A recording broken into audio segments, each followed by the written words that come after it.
자, 그럼 이제 한 걸음 더 깊이 들어가서 투자 아이디어 얻어보도록 하겠습니다. 요즘 뭐 반도체가 우리 시장 뭐 정말 영끌하고 있잖아요. 영혼을 끌어올려서 시장을 올려주고 있습니다. 이럴 때 어떤 종목을 우리도 반도체 올라타야 되는데 어떤 종목을 사야 할지, 어떤 종목을 봐야 할지 오늘은 조금 더 자세한 종목 분석을 해보도록 하겠습니다. 오늘 GL 리서치의 박창윤 대표와 함께 하겠습니다. 대표님 안녕하세요. 네, 안녕하세요. 네, 반갑습니다. 대표님 막 비를 맞고 오셨군요. 열심히 뛰어왔습니다. 네. 자, 오늘 시장이 약간은 쉬고 있어요. 예, 어제까지 뭐 정말 흔한 말로 미친 듯이 올라왔잖아요. 그렇죠. 지금 어제 저는 삼성전자 수급 보고 깜짝 놀랐습니다. 외국인이 하루에 1조를 넘게 삼성전자를 샀잖아요. 맞아요. 이러면서 와 이거 계속 가나 보다라고 싶었는데 오늘은 좀 쉽니다. 최근에 보면요. 최근 4거래일 동안에 소위 말해서 외인들이 미친 듯이 샀다 이렇게 네네. 표현하는 게 맞는 것 같아요. 최근 4거래일 그러니까 지난주 목요일부터 목요일, 금요일, 월요일, 화요일까지 외인들 같은 경우는 3조 9천억을 샀습니다. 약 하루 단위로 평균적으로 한 1조 원 가까이 산 거죠. 그러니까요. 그 기간 동안에 뭘 샀나 봤더니 우리나라 전기 전자업종 그 안에서 4조를 샀다고 말씀드렸잖아요. 약 4조 사는 중에 SK 하이닉스를 2조 3천억을 샀고요. 삼성전자를 1조 7천억을 샀습니다. 네네. 그런데 어제 삼성전자 1조 원을 샀다고 말씀 주셨죠. 하루 만에. 그러면 그동안에 SK 하이닉스 중심으로 많이 샀다면 어제는 삼성전자도 많이 담기 시작하면서 역전된 거잖아요. 그렇죠. 그죠? 그 안에서 키 맞추기가 나타나고 네네. 있다. 이렇게 해석이 가능할 것 같아요. 그리고 이거를 좀 더 확대를 해보면 네. 시장이 대세 상승 시작을 하는 게 물론 올 한 해 내내 좋기도 했었지만 최근에 이제 6월 1일 들어서 즉 대선 전후에서 외인들은 수급을 중심으로 엄청나게 담는 모습이 나타나고 그쵸. 있는데 네.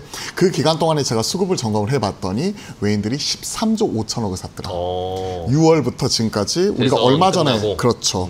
취임 100일 기자회견 했잖아요. 네. 그러니까 6월 1일부터니까 100일이 조금 더 될 겁니다. 그쵸. 그 약간 100일 그 전후되는 기간 동안에 좀 넘는 기간 동안에 외인들은 13조 5천억을 담았는데 최근 4거래일 동안에 약 4조 원. 4조를 샀다. 와. 예, 3조 9천억을 샀으니까. 그리고 그 안에서 삼성전자, SK 하이닉스를 샀으니 최근에 그동안에 뭐 조방원이다. 금반지다, 그 다음에 네. 반바지다, 네. 뭐 이런 신조어가 많이 나오면서 네네. 그 주도 섹터에 대해서 계속 고민을 하고 있는데 네. 최근에 수급만 놓고 보면 그리고 외인들은 수급을 중심으로 놓고 보면 반도체가 그 중심에 있다는 거는 누구도 뭐 거부할 수가 없는 수치로서 증명이 되는 부분이다라고 저는 생각을 하고 있습니다. 네. 그러면은 어쨌든 내일 이제 우리 시간으로 내일 미국의 금리 결정을 우리가 확인할 거잖아요. 맞아요. 그래서 아무래도 뭐 미국 시장도 쉬는 분위기였고 우리도 네. 오늘 좀 어쨌든 많이 올라온 것도 있지만 이 금리 결정을 보고 나서 또 포지션을 정해야 된다라는 그런 심리도 있는 것 같아요. 딱 그런 것 같아요. 네네. 지금 시장이. 네. 지금 보면요. 신고가 나는 종목들이 차익 실현이 세게 나와요. 네, 그러니까요. 어제 올타임 하이. 그러니까 역사적 고점을 기록했던 부분 자체가 방산 쪽 오늘 좀 쉬어가는 모습이고 그쵸, 예. 최근에 계속해서 좋은 흐름이 나타났었던 반도체 쉬어가는 모습이고 오히려 이런 종목들이 빠지니까 오히려 그동안에 쉬어가고 있었던 인바운드 소비 쪽이 강하게 또 중국 올라오고 소비 오늘 그렇죠. 많이 오르네요. 그런 쪽은 이제 9월 30일 날 단체 관광객 이 부분을 이제 한시적 면제가 아니라 이제 면제해주는 부분으로서 이런 부분 얘기를 하고 있는 부분이고 추가적으로 이제 10월 1일부터 7일까지 국경절 연휴 이런 모멘텀이 있기 때문에 그쵸. 상대적으로 못 올랐었던 종목들은 순환매와 눈치 보기 양상 속에서 최근에 시장이 좀 좀 변화가 나타날 수 있다 이런 부분이 오늘 좀 반응이 되고 있는 것 같아요. 네. 그리고 또 추석이 있잖아요. 그렇죠. 그러니까 저는 이제 그게 궁금한 거예요. 반도체가 어제까지 엄청나게 올라왔단 말입니다. 근데 맞아요. 이제 FOMC 회의가 금리를 인하하는 거는 맞는 것 같고 네.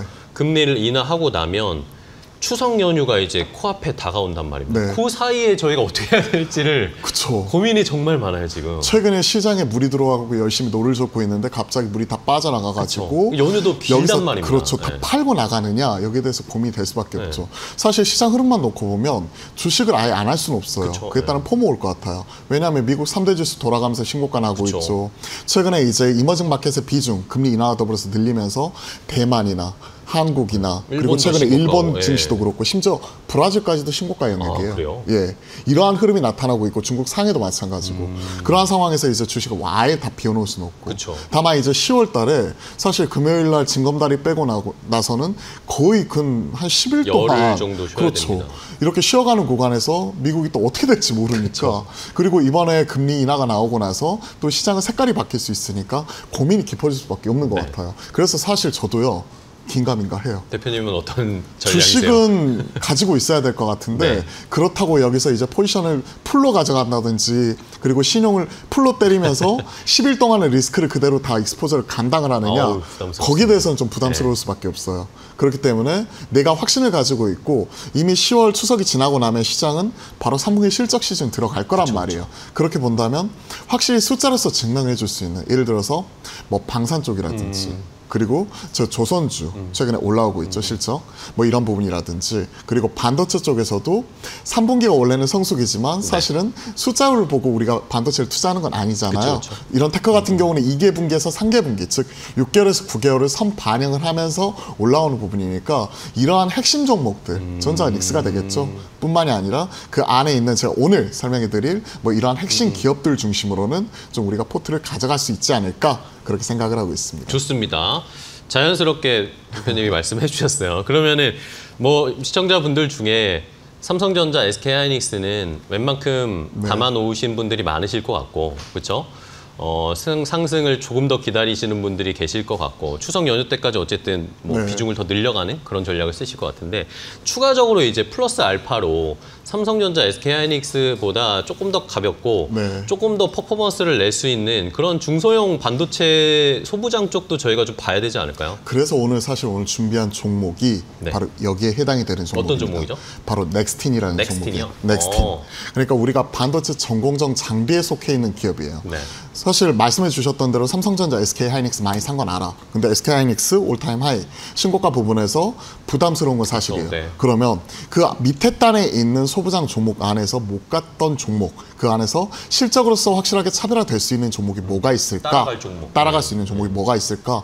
고민을 해보면 그 안에서 이제 시장에서 움직이고 있는 가장 먼저 업황이 돌아설 때 영업 레버리지가 큰 장비단 생각해 볼 수가 있는 부분이고 장비단에서도 먼저 보면 지금 공정장비 투자를 얘기하고 있잖아요. 네네네. 삼성의 P4 원시나 그리고 오스틴에 이어서 테일러 팹 그리고 SK하이닉스로 넘어가면 M15X나 그리고 애리조나 어드밴스드 패키징 이런 팹까지 공정장비 투입이 들어가고 있는데 이게 올해 3분기 4분기부터예요. 그러면서 내년 상반기 본격화되는 부분인데 이미 장비는 이런 부분을 땡겨서 올라오고 있단 말이죠. 그 안에서 가장 먼저 움직이는 게 전공정 장비인데 생각해 볼 수 있는 게 대포지션, 증착 장비. 그러면 원익 IPS, 테스, 유진테크 다 공통점은 신고가 같다. 그쵸, 다 올라갔죠, 부담스럽다. 이건. 그러면 같이 따라갈 수 있는 전공정 장비가 뭐가 있을까 생각을 해보면 HPSP나 지금 말씀드린 넥스틴 같은 종목이 여기에 해당이 되는 거죠. 그러면 생각을 해볼 수밖에 없죠. 넥스틴이 뭐 하는 장비냐? 그러니까요. 뭐 하는 회사입니까, 넥스틴? 우리가 반도체 공정 얘기할 때 전공정과 후공정 네, 얘기하고 전공정에서는 이제 웨이퍼에서 반도체 칩을 만들고 그리고 후공정 넘어가면 이걸 쪼개고 검사하고 패키징하고 하는 쪽이잖아요. 근데 이제 반도체의 이런 부가가치는 70% 이상이 전공정에서 나오다 보니까 가장 먼저 움직이는 게 전공정이에요. 근데 앞서 말씀드렸던 증착 장비 쪽은 다 신고가 가다 보니까 증착과 붙어가지고 같이 한번 갈 수 있는 전공정 장비가 뭐가 있을까 고민하는 과정에서 가져왔는데 넥스틴은요 웨이퍼 인스펙션 장비예요. 그렇게 하면 뭔 말인지 몰라요. 웨이퍼 그냥 검사 장비다. 광학 2D, 3D로 하는 광학 검사 장비다 하게 생각을 하면 될 것 같은데요. 이런 웨이퍼가 있잖아요. 웨이퍼의 이런 미세 패턴이나 이런 것들이 양품에 가까운지 뭐 수율에 가장 밀접한 영향을 미치는 부분이니까 이에 따른 분량을 검사하는 장비라고 생각하시면 될 것 같고 여기에 절대자가 있어요. 거의 독점적으로 그 전에 사업을 영위하던 미국의 KLA라는 기업이 네, 있는데 KLA. 보통 우리가 KLA 테라다인 얘기 많이 네네네. 하잖아요. KLA가 이에 글로벌 강자인데 이를 국산화하는 이런 검사 장비를 제조하고 있는 기업이 바로 넥스틴이다 이렇게 생각하시면 좋을 것 같은데 특히나 이제 국내뿐만이 아니라 SK하이닉스, 삼성전자뿐만이 아니라 중국 쪽까지 들어간다는 게 특징이에요. 왜냐하면 그 전에 KLA가 글로벌하게 독점하고 있을 때는 실질적으로 중국도 KLA가 다 집어넣고 그렇겠죠. 있었어요. 근데 지금 미국과 중국이 서로 간에 이제 의령되고 있죠. 제재하고 있잖아요. 그렇죠. KLA는 중국에 못 들어갑니까? 못 들어가고 있어요. 그러다 보니까 미국의 장비 반출이나 이런 것들에 있어서 서로 간에 이제 특히나 이제 이런 첨단 공정에 이렇게 밀접하게 영향이 있고 수율에 영향을 미치는 이런 검사 장비 같은 경우는 특히나 제재가 강한데 그런 부분으로 인해서 우리가 반사익을 얻고 있다는 거죠. 그렇네요. 넥스틴이 들어가면서 그런 부분이 상당히 특징적인 부분이라 볼 수 있을 것 같아요. 그렇네요. 중국 쪽에 어쨌든 지금 수출을 하고 있는 것이고 비중이 조금 더 늘어날 수도 있는 맞아요. 상황이네요. 근데 제가 또 찾아보니까 리포트 쓰신 거 보니까 전공정도 하는데 후공정도 하더라고요. 이게 신장비예요. 신규 공정 장비이고 이게 올해 2분기부터 이제 신규로 처음으로 들어가기 시작을 하면서 네네. 기존에는 우리가 넥스틴 하면 그냥 검사 장비 업체야. 네, 그쵸. 인스펙션 장비, 웨이퍼 패턴 검사하는 장비 업체고 전공정 장비 업체야. 이렇게 인식이 되었다면 네네. 이제는 달라진 거죠. 후공정에도 들어가고 있는 검사 장비. 검사 장비 이름이 크로키예요. 그러면서 크로키. HBM, 그러니까 HBM용 우리가 들어갈 수 있는 이런 그 매크로 검사 장비 업체다. 이렇게 생각하시면 될 것 같은데 어떤 내용이냐면 동일해요. 이런 그 웨이퍼 같은 경우가 이제 우리가 유리기판 얘기했을 때 워페이지 얘기를 하잖아요. 네네네. 웨이퍼 같은 경우 계속해서 HBM을 적층을 하다 보면 웨이퍼가 휘어지게 되는데 이런 휨 검사 그리고 거기는 이물 검사 이런 HBM용 후공정 검사 장비를 새롭게 출시를 했고 이게 2분기부터 본격적으로 들어가고 있다 이렇게 생각하시면 될 것 같습니다. 알겠습니다. 전공정에 관련된 장비도 있고 후공정 네. 관련 장비도 있고 웨이퍼의 분량을 확인하는 걸 이제 전공정에서 검사하는 장비를 만드는 거고 후공정에서는 크로키라고 해서 HBM 쪽, 네. HBM 쪽에서의 후공정 분량이 있는지를 체크하는 검사 맞아요. 장비를 하는 회사인데 그러면 전공정부터 좀 볼까요? 이 매출 비중이 그럼 전공정 쪽이 더 많은 건가요? 그럴 수밖에 없죠. 사실은 그 전에 랩단에서 일부 이렇게 들어가는 것 제외하고는 네. 작년 매출을 보시면요. 82% 이상이 앞서 말씀드렸던 에이지스, 즉 웨이퍼 인스펙션 검사 장비 전공정 쪽에만 들어갔었어요. 80% 넘게? 80%가 넘었어요. 근데 올해 상반기 기준에 보시면 네. 이 웨이퍼 인스펙션 검사 장비는 지금 현재 29.5%, 약 30%이고요. 오. 나머지 한 50% 정도가 어디에서 나오느냐? 지금 말씀드렸던 후공정, HBM용 매크로 검사 장비는 크로키에서 나왔습니다. 그래요? 그러면서 이게 없던 게 새로 생겼고 신규로 들어갔기 때문에 지금은 역전이 돼버린 바뀌었네요. 거죠. 예. 그렇죠. 그러면서 이런 부분은 결국은 이런 것들도 어느 정도 조정이 되겠지만 기존에는 말 그대로 무기를 하나만 갖고 있다가 무기가 하나 강력한 하나가 더 생겨버린 거죠. 좋네요. 그렇기 때문에 넥스틴 같은 경우도 사실 뭐 올해까지 실적에 대한 불확실성에도 불구하고 최근 내년도 업황에 대한 개선 기대감 이런 것들이 반영해서 최근 주가도 꾸준히 우상향하는 모습이 나타나고 있는 이러한 상황입니다. 네. 자, 어쨌든 후공정 쪽에서도 이제 비중을 늘려가고 있는 상황이면 그러면은 진짜 말씀해 주신 것처럼 후공정이 그러면 아무래도 요즘 대세가 HBM 쪽이니까 맞아요. 이쪽에 관심이 더 갈 수밖에 없는데 그러면 HBM 관련해서는 뭐 공급하는 공급사들도 궁금하고 이게 네. 지금 성장성이 어느 정도가 되는지도 궁금한데요. 사실 SK 하이닉스와 지난 5월 22일 날 106억 규모의 크로키 공급 계약 체결 이 소식이 공시를 통해서 알려졌거든요. 그러면서 SK 하이닉스 같은 경우는 지금 확정이 되어 있는 상황이고 그리고 또 이런 인스펙션 검사 장비 이런 것들을 생각을 해보면 당연히 우리가 삼성전자 이런 부분도 추가적으로 두드릴 수가 있는 부분이겠죠. 특히나 이제 삼성전자 입장에서는 사실은 이제 추격하는 입장 팔로의 입장이잖아요. SK 하이닉스 팔로우하는 입장에서 가장 중요한 부분이 HBM4로 갔었을 때 우리가 생각할 수 있는 수율에 대한 부분. 그쵸. 이 수율 부분을 체크가 잡아야 제일 되는데 중요하죠. 그러다 보니까 이런 수율을 잡을 수 있는 검사 장비 쪽에 대한 투자 이런 부분이 적극적으로 투자를 나설 더 수밖에 할 없는 수밖에 부분이고 SK 하이닉스가 이런 부분 자체가 이미 들어와 있는 상황이다 보니 당연히 삼성전자 같은 경우에도 같이 진행을 할 수 있지 않을까 개인적인 기대 이런 부분도 같이 들어가는 부분이고요.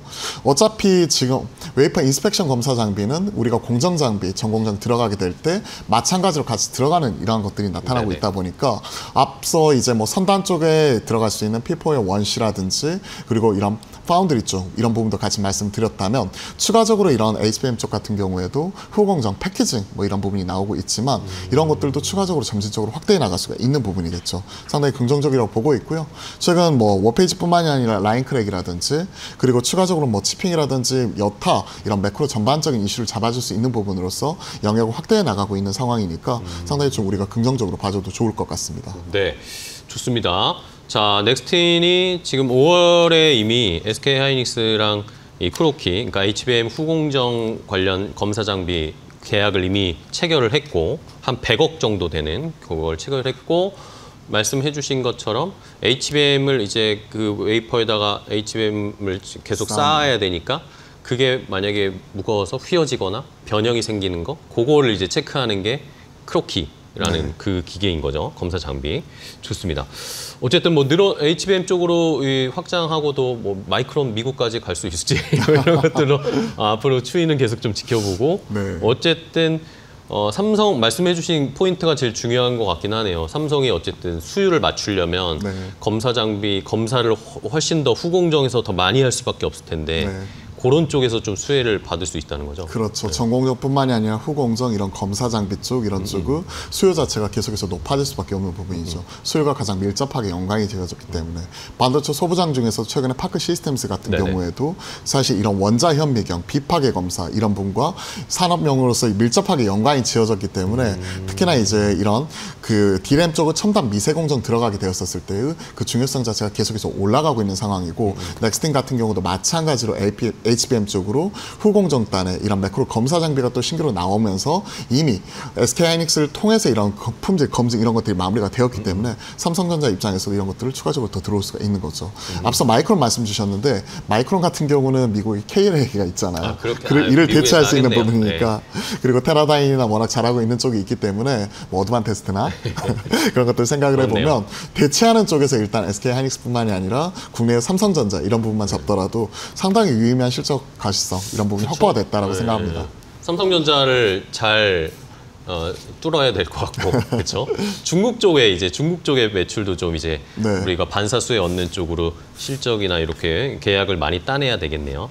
자, 그럼 전공정, 후공정, 뭐 에이지스랑 크로키 이렇게 봤는데 이거 말고도 또 뭐 저희가 주목할 만한 기술, 장비 있을까요? 뭐 신규 공정으로서 어드밴스 패키징 쪽에 들어가게 되는 네네. 이제 아스퍼라는 이런 신규 어드밴스드 네. 패키징 공정에 대해서 그 이에 따른 검사 장비가 있거든요. 사실 이거 어드밴스 패키징 들어가게 되면 또 칩렛이라는 용어가 나와요. 네네. 칩렛이라는 게 뭐냐면 하나 기판 안에 2종간 이런 그 부품이나 이런 것들을 연결시켜주는 이런 패키징 기술이거든요. 왜냐하면 호환성은 문제가 있기 때문에 CPU는 어디 있고, GPU는 어디 있고, 그 다음에 기판은 어디 있고 해가지고 딱딱 이런 것들이 규격화되어 있어요. 근데 어드밴스드 패키징 같은 경우에는 뭐 이런 부분에 있어서 이제 그 병목이라든지 이런 부분 때문에 뭐 입출력 단자 같은 경우는 많이 나오게 되는데 GPU는 안 나오고 이런 것들이 문제가 있었거든요. 이를 좀 해결하기 위해서 어드밴스드 패키징 공정에서 2종간 이런 칩들을 결합 이런 것들을 구성을 하게 되는 칩렛이라는 용어가 등장을 해요. 네네. 근데 아스퍼는 어드밴스드 패키징 공장에서 이런 칩렛 결합 이런 것들을 좀 결함을 잡아내기 위한 이런 검사 장비를 지금 현재 하고 있어요. 그래서 이런 부분도 신규 장비로서 우리가 체크해 볼 수가 있는 거고 지금 화면에 나오는데 차세대 패키징 공정에서 뭐 XRA, XIRAY, 뭐 엑스레이라고 생각하시면 될 것 같은데 네. 그런데 이게 뭐냐면 넥스레이라고 표현하는 이런 신규 검사 장비를 통해 이제 비파괴 검사 쪽 있잖아요. 엑스레이니까 비파괴 검사 쪽, 네네. 엑스레이 기반의 이런 검사 장비 이런 부분도 현재 같이 한번 그 준비를 하고 있습니다. 그래서 예전에는 진짜 그냥 원툴 하나였다면 네네. 이제는 크로키에 더불어서 아스파라든지 그다음에 넥스레이 뭐 이번 설립을 통해서 이런 엑스레이 비파괴 검사 장비까지 이렇게 할 수 있는 종합 검사 장비 업체로서 지금 발돋움하고 있다는 게 특징이에요. 그리고 또 이제 이 기업의 가장 큰 특징이 마진율이 40%가 넘어요. 어우, 그렇게 좋아요? 보통 우리가 반도체 얘기할 때 네. 40%, 50% 얘기하잖아요. 시장 나왔을 때. 근데 이 친구 같은 경우는 작년 같은 경우가 이제 매출액 1137억에 영업이익 470억 기록을 하면서 마진율이 41%에 달했습니다. 와, 좋네요. 그렇죠. 그리고 이제 신장비 이런 것들 나왔으니까 네. 여기 대해서 플러스 알파 요인 이런 것들이 있겠죠. 마진율이 높다는 거는 대체가 불가하다는 얘기예요. 그렇죠. 네. 그렇기 때문에 이런 고마진과 기술적 해자를 바탕으로 영역을 확대해 나가는 이런 부분이기 때문에 마진율이 일부 조금 흔들리는 모습이 나타난다고 하더라도 사실은 저는 계속 긍정적으로 봐요. 이런 부분을. 좋습니다. 그러면은 말씀 나온 김에 실적도 볼까요? 실적을 저도 한번 체크를 해봤더니 뭐 안정적이긴 한데 약간 들쭉날쭉한 이 경향이 있더라고요. 최근에 네. 한 3, 4년을 보니까. 맞아요. 왜 그랬는지도 궁금하고요. 올해는 어느 정도 예상하고 있나요? 아무래도 그럴 수밖에 없는 게 2022년 이후에 SK하이닉스나 삼성전자나 반도체 업황이 꺾이는 모습이 나타나면서 구체적인 투자, 공정 장비 투자 이런 것들을 줄였죠. 네네. HBM 쪽만 적극적으로 투자하는 모습이 SK하이닉스나 삼성전자 나타났었고 그 여타 외딴의 레거시 장비에 속하는 이러한 장비들을 투자 자체는 상당히 줄였었죠. 그럴 수밖에 없는 게 이쪽 우리가 넥스틴이 원래 잘하고 있었던 작년까지 에이지스 80% 이상을 네네. 차지하고 있던 적은 웨이퍼 인스펙션 일부 우리가 레거시 쪽에 속하는 장비라고 생각을 하는 거고 HBM 쪽으로 개발해서 크로키가 이제 올해부터 들어가고 있는 부분이잖아요. 그런 것들을 생각을 해놓고 본다면 당연히 매출 자체가 줄어들 수밖에 없었겠죠. 하지만 올해 같은 경우 보면 본업단은 레거시 검사 장비 자체 업황도 턴하고 HBM 없던 게 새로 생기면서 올라오는 부분이니까 사실은 이런 것들이 올해가 실적 턴어라운드 이런 부분 자체가 좀 나타날 수 있고 그리고 추가적으로 내년도에는 실적이 폭발적으로 성장할 수 있는 원년 이렇게 생각할 수가 있지 않을까 생각을 합니다. 네. 숫자로서 체크를 해보면 작년까지만 하더라도 1137억에 470억이었어요. 네네. 일단 괜찮았습니다. 하지만 올해 신규 장비 들어가는 과정 속에서 개발비라든지 이런 부분을 생각을 하고 수율 잡고 하는 부분에서 올해는 영업이 있다는 매출은 919억 전년비 22% 정도 감소하는 부분과 그리고 영업이익 230억 정도로 전년비 51% 감소하는 부분이 나타날 수 있을 것 같아요. 네네. 그래서 올해는 주춤하지만 내년도 추정치는 매출액 1,300억대, 1,384억, 이건 FM 가이드 추정치입니다. 그리고 추가적으로 491억 정도로 큰 폭의 이익 턴어라운드 이런 부분을 예상을 하고 있기 때문에 사실 이러한 내년에 대한 실적 기대치가 반영이 되면서 주가는 꾸준히 우상향하는 모습이 나타나고 있는 거죠.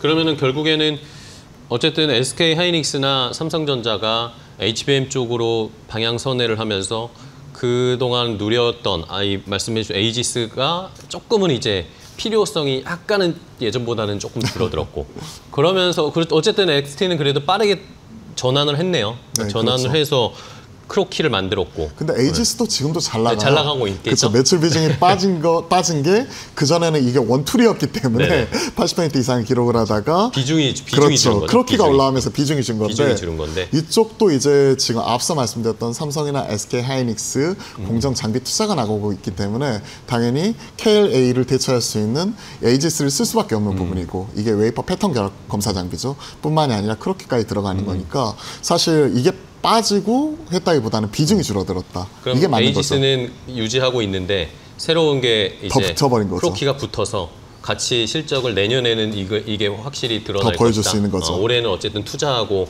이런 것들이 좀 감가상각되니까. 그렇죠. 그런 부분이 있었던 부분이겠죠. 알겠습니다. 그러면은 어쨌든 내년 실적을 잘 봐야 되겠네요. 어느 정도까지 성장할 수 있는지 추이는 잘 한번 사실 지켜봐야 되겠어요. 그렇죠. 내년 실적 앞서 이제 영업이익 491억, 네네. 약 500억 정도 말씀드렸고 내년도 PER 기준 보면 대략 한 10배 초반까지 떨어졌어요. 13.7배. 근데 앞서 말씀드렸다시피 마진율, OPM이 40%가 40% 넘어가는 넘으니까. 부분이고 그리고 이제 ROE 또한 20%가 훌쩍 넘어가요. 그런 것들을 생각을 해놓고 본다면 10배 초반 정도는 상당히 좀 저평가되어 그렇네요. 있다고 생각을 하고 있습니다. 알겠습니다.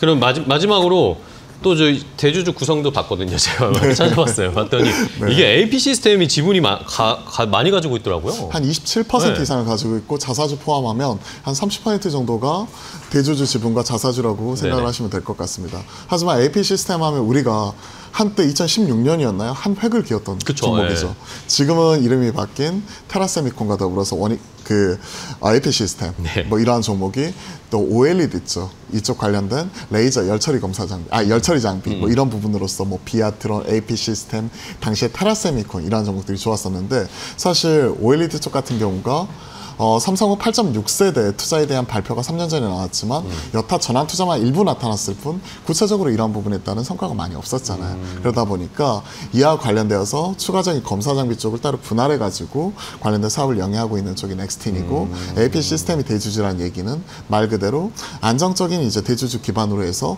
장비 쪽이 진심이구나 이런 부분 생각해 볼 수 있을 것 같습니다. 그러니까요. 저도 리포트랑 지분 구성 보다가 반가운 이름이 오랜만에 보여서 맞아요. 저 오랜만이죠. 네, 오랜만이어서 AP 시스템 자체를 너무 오랜만에 언급하고 눈으로 봐서 네. 그게 또 눈에 띄었습니다. 마지막으로 AP 시스템이 대주주로 지분을 가지고 있다는 것까지 체크를 해드렸어요. 자, 오늘 뭐 반도체 지금 랠리가 이제 본격적으로 시작됐는데 삼성전자, SK하이닉스도 중요하지만 또 그 밑단에서 수혜볼 수 있는 종목들 오늘 좋은 종목을 알려주셨으니까 시청자 여러분들도 한번 잘 판단을 해보시고 내년 실적이 중요하다고 하니까 실적 성장이 어느 정도 되는지도 저희도 한번 잘 체크해서 알려드리도록 하겠습니다. 자, 오늘 GL 리서치 박창윤 대표와 함께했습니다. 대표님 오늘 좋은 종목 알려주셔서 감사하고 다음에 또 뵙겠습니다. 네, 고생 많으셨습니다. 다음에 또 뵙겠습니다. 고맙습니다. 감사합니다.